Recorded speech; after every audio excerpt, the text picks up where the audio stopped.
नमस्कार साथियों। आज हम बात करेंगे सीटेट में कम समय में 100 प्लस 30 मार्क्स कैसे लाएं।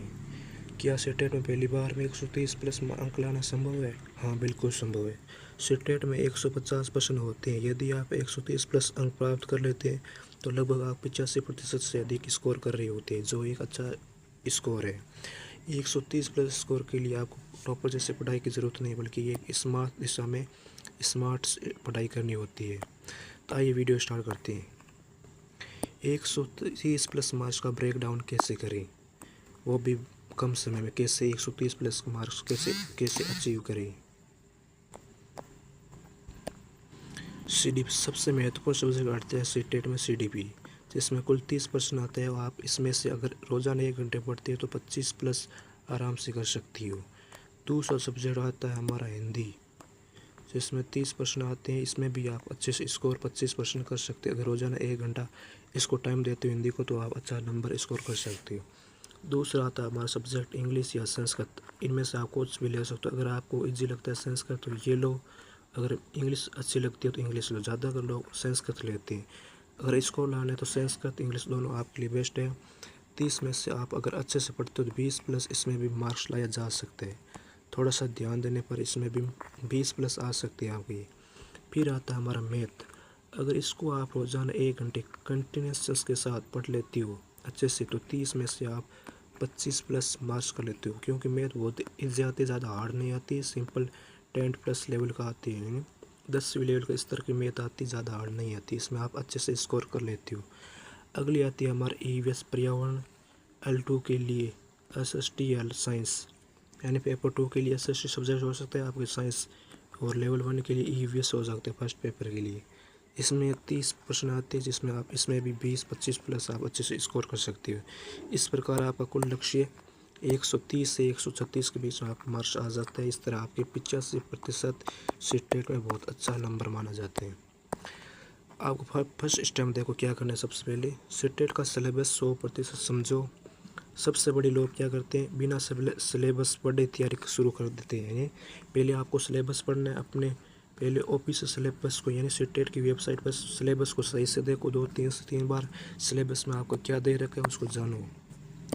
सबसे महत्वपूर्ण सेक्शन देखो, चाइल्ड डेवलपमेंट पेडालॉजी, यानी सीडीपी को कैसे हैंडल करना है। सबसे पहले यही आपको वीडियो मिल जाएगी यूट्यूब पर। प्लेलिस्ट में फ्री सीडीपी क्लासेस मिल सकती है आपको। बहुत ही हर किसी के सबसे अच्छे टीचर है सीडीपी के। अच्छी जहाँ आपको अच्छा लगे वहाँ आप पढ़ाई कर सकते हो। दूसरी आती है लैंग्वेज पेडालॉजी, तीसरी आती है मैथ पेडालॉजी, और चौथी आती है आपकी ईवीएस पेडालॉजी। लगभग 40 से 50 प्रश्न आपके पेडालॉजी से जुड़े हुए, यानी शिक्षण विद्या अगर आप अच्छे से पढ़ ले तो किसी एक विषय की, तो आप 40 से 50% सीधे स्कोर कर सकते हो इसमें। दूसरी स्टेप देखो, सीटेट में एनसीईआरटी भगवान है, यानी सीटेट में एनसीईआरटी का ही सिलेबस पढ़ना है। एनसीईआरटी को बेस मान कर ही अच्छा आपको स्कोर करना है। पेपर 1 में देखो क्या आता है, कक्षा 1 से 5 तक आपको एनसीईआरटी के सब्जेक्ट को देखना है। पेपर 2 में कक्षा 6 से 8वीं की एनसीईआरटी की बुक्स आपको देखनी है। ईवीएस और सब्जेक्ट के लिए ये सबसे बेस्ट रामबाण है। विशेषकर क्या करनी है आपको, एनसीईआरटी में ईवीएस को देखना है, साइंस को देखना है, एसएसटी और मैथ, इन सब्जेक्ट को अगर आपको देखनी है तो एनसीईआरटी की क्लासेस को पढ़ो, वहाँ की किताबें पढ़ो अच्छी। इसमें आप अच्छा स्कोर कर सकते हो। एनसीईआरटी पढ़े बिना 130 प्लस की उम्मीद करना कठिन है, यानी एनसीईआरटी को आपको महत्व देना है। नेक्स्ट स्टेप आता है हमारा सीडीपी को हथियार बनाओ, यानी सीडीपी सबसे बेस्ट है। सीटेट का आधार ही सीडीपी पर टिका हुआ है। सीडीपी से सबसे ज़्यादा चयन होता है। महत्वपूर्ण टॉपिक देखो क्या क्या है। सीडीपी में सबसे महत्वपूर्ण टॉपिक आपका आता है जीन पियाजे। लगभग जीन पियाजे से आपके 4% देखने को मिल जाते हैं। 4 से 5% जीन पियाजे से आते हैं। उसके बाद आता है वाइगोसे, जिसमें 3% कन्फर्म वाइगोसे के आते हैं। फिर आता है कोलब्रेक, यहाँ से भी आपको 5% देखने को मिल सकते हैं। फिर आता है गार्डनर, यहाँ से भी 2-3% आते हैं। बोर्नर 3%। यानी आपको इन 500 मनोवैज्ञानिक को ध्यान में रखकर सीडीपी अच्छे से कवर करनी है। सीडीपी लगभग 80% सीडीपी इन्हीं में से आती है, इन्हीं में से देखना है आपको। फिर आते देखो शिक्षा में क्या करते हैं, सीडीपी में क्या आती है, इंक्लूसिव एजुकेशन, यानी समावेशी शिक्षा देखनी अच्छे से। फिर लर्निंग डिसेबिलिटी देखनी है। फिर असेसमेंट देखने लास्ट में। इस तरह आप CDP में 30 में से 25 प्लस 26 प्लस अच्छे से स्कोर कर सकते हो। फिर आता है हमारा स्टेप 4। इसमें क्या आती है, लैंग्वेज, यानी लैंग्वेज सेक्शन में आप अच्छे से 50% मार्क्स कर सकते हो। लैंग्वेज यानी दोनों लैंग्वेज में आपके 60 नंबर के मार्क्स पूछे जाते हैं, 60 नंबर के, यानी 30 क्वेश्चन आते हैं 60, जिसमें आप अच्छे स्कोर कर सकते हो, 50 प्लस आराम से ला सकती हो।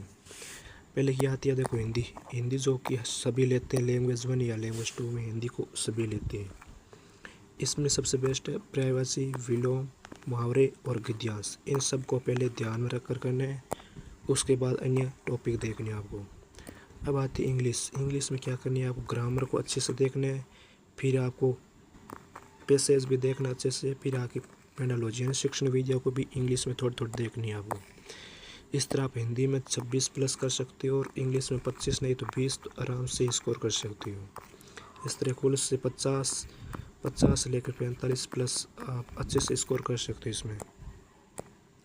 अगला स्टेप आता है हमारा 5th, यानी 5वां स्टेप आता है मैथ में 25 प्लस कैसे लाएं। सबसे महत्वपूर्ण अध्याय यही, यानी कुछ बच्चों को ये मैथ सबसे इजी लगती है और कुछ को बहुत ही हार्ड लगती है। यानी मैथ में आपको सबसे बेसिक प्रश्नावली पर ध्यान देना है। पहले आपकी आती है संख्या पद्धति, इसको आप अच्छे से ध्यान रखो, फिर प्रतिशत को देखो, फिर लाभ हानि, उसके बाद भिन्न करो, उसके बाद समय और कार्य से टॉपिक यहाँ से 2 प्रश्न पूछ जाते हैं। उसके बाद आपके ज्यामिति से भी प्रश्न आते हैं, इसको भी अच्छे से आपको करना है। उसके बाद आती है आपकी मैथ की शिक्षण विधि, यानी मैथ की पेडालॉजी में क्या आती है, कंस्ट्रक्टिवेशन आती है आपकी, कंस्ट्रक्टिविज्म, एक्टिविटी बेस्ड लर्निंग और एरर एनालाइज, यानी आपको एक्टिविटी आधारित मैथ पूछी जाती है, इसमें शिक्षण विधि पूछी जाती है। इसमें आप 25 प्लस अच्छे से स्कोर कर सकते हो। उसके बाद आती है आपको स्टेप 6, जिसमें EVS सब्जेक्ट साइंस रहते हैं, ये देखने आपको। EVS में देखो कौन कौन से सब्जेक्ट आपको करने हैं, यानी EVS में कौन कौन से टॉपिक, परिवार, भोजन, पानी, पर्यावरण, ये सबसे बेस्ट टॉपिक है, इसी को ध्यान में रखकर आपको EVS कवर करनी है। इसके बाद SST यानी सामाजिक में देखो इतिहास, भूगोल और नागरिक शास्त्र, इनको बेस मानना है। उसके बाद आती है आपकी साइंस में सबसे ज़्यादा टॉपिक पूछा जाता है जीव विज्ञान से, यहाँ से प्रश्न ज़्यादा आते हैं। उसके बाद भौतिक विज्ञान, फिर रसायन विज्ञान को देख लो। इस तरह आप साइंस में आप 26 प्लस स्कोर कर सकते हो। अगला आता है हमारे स्टेप 7th में आपको क्या करना है, PYQ को प्रश्न देखने, यानी प्रीवियस ईयर क्वेश्चन को आपको देखने अच्छे से। CTT में आए प्रश्नों का पैटर्न बार बार दोहराया जाता है, यानी CTT में हर बार पैटर्न थोड़ा चेंज होता है, आपको वैसा ही उसी को ध्यान रखकर स्टडी करनी है। कम से कम पिछले 10 वर्ष के प्रश्न पत्र देखने हैं, जिसमें से 3000 PYQ मिला हो, यानी जैसे आपका कोई टॉपिक कंप्लीट हो जाता है तो PYQ से प्रश्न हल करो, अवश्य हल करना है आपको। अगला स्टेप आता है हमारा 8, सबसे महत्वपूर्ण, मॉक टेस्ट स्ट्रेटजी, यानी आपको रोज़ाना सप्ताह में 2 से 3 बार मॉक टेस्ट देने हैं। 130 प्लस अगर स्कोर आपको हासिल करना है तो ये मॉक टेस्ट सबसे बढ़िया रणनीति है। मॉक टेस्ट में आपको क्या करना है, देखो डेली रूटीन बनाओ, एक मॉक टेस्ट दो, फिर उसके बाद एनालाइज करो, फिर आपको ध्यान देना कौन सा सब्जेक्ट आपका कमज़ोर है, कौन सा टॉपिक बार बार गलत हो रहा है, इस पर आपको कमांड बनानी है। उसके बाद स्टेप आता है हमारा 9th, सबसे महत्वपूर्ण है 45 डे स्टडी, यानी आपके पास कुल अभी 60 दिन बचे, यानी टोटल 2 महीने मान लो। आपको 45 डेज़ का पहला स्टडी प्लान बनाना है, जिसमें डे 1 में देखो आपको क्या करनी है, डे 1 से लेकर डे 15 तक देखो आप क्या कर सकती है। CDP आप अच्छे से कवर कर सकते हो, CDP के साथ लैंग्वेज भी दे सकती हो। 15 दिनों में आप CDP कवर कर सकते हो, ज़्यादा हार्ड नहीं है। फिर डे 15 यानी 16 से लेकर 30 आप वहाँ पर मैथ कर सकती हो, यानी आप इन सब्जेक्टों को अलग अलग टुकड़ों में बांट कर पढ़ सकती हो इस तरह। फिर डे 31 में आप 31 से लेकर 45 के बीच में रिवीजन करो और मॉक टेस्ट दो, इस तरह। इसके बाद ये इस तरह आपका 130 प्लस मार्क्स का फॉर्मूला रहा। रूल 18 से 20 देखो, यानी CTT में 20% टॉपिक से 80% प्रश्न पूछे जाते हैं। रूल ये क्या है, 80 यानी 20% टॉपिक से 80% प्रश्न आते हैं, यानी आपको स्मार्ट स्टडी करनी है। सबसे पहले वो टॉपिक कवर करो जो जिसमें सबसे ज़्यादा प्रश्न पूछे जाते हैं। इनमें पहले आपको क्या तैयार करना है, पहले आपको जीन पियाजे देखना है, फिर वाइगोत्स्की, फिर इंक्लूसिव एजुकेशन समावेशी शिक्षा देखना है, फिर लैंग्वेज की शिक्षण विद्या, मैथ की शिक्षण विद्या, ईवीएस, यहाँ से प्रश्न पूछे जाते हैं। फिर एनसीईआरटी कॉन्सेप्ट देखना है, फिर रेडी यानी फिर पद्यांश के इतिहास देखने हैं आपको। अब आपको मैं बता रहा हूँ टॉपर यानी 130 प्लस नंबर लाने का टाइम टेबल क्या होना चाहिए आपके पास। आपको सुबह 2 घंटे सीडीपी को कवर करना है, दोपहर में 2 घंटे मैथ को कवर करना है और शाम को 2 घंटे लैंग्वेज को कवर करना है। फिर रात को आपको करनी है मॉक टेस्ट देना है आपको 2 घंटे, यानी ईवीएस साथ में ईवीएस कर सकते हो, फिर 2 घंटे। इस तरह आप रोज़ाना 6 से 8 घंटे पढ़कर 130 प्लस मार्क्स ला सकते हो।